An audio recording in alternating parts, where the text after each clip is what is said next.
విద్యార్థులకు చదువుతో పాటు ఆత్మస్థైర్యం కూడా అవసరమని, అది కరాటే పోటీల ద్వారా సాధ్యమవుతుందని గీతాంజలి విద్యార్థులు నిరూపించడం జరిగింది.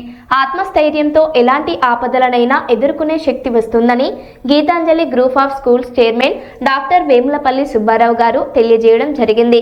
విద్యార్థులకు చదువు మరియు సెల్ఫ్ డిఫెన్స్ పట్ల ప్రత్యేక శ్రద్ధతో పిల్లలకు కరాటే పోటీల యందు శిక్షణను ఇప్పిస్తున్న కోచ్ వెంకన్న సార్ను మరియు విద్యార్థులను గీతాంజలి డిజి స్కూల్ ప్రిన్సిపల్ కొత్తపల్లి ప్రవీణ్ కుమార్ గారు అభినందించడం జరిగింది.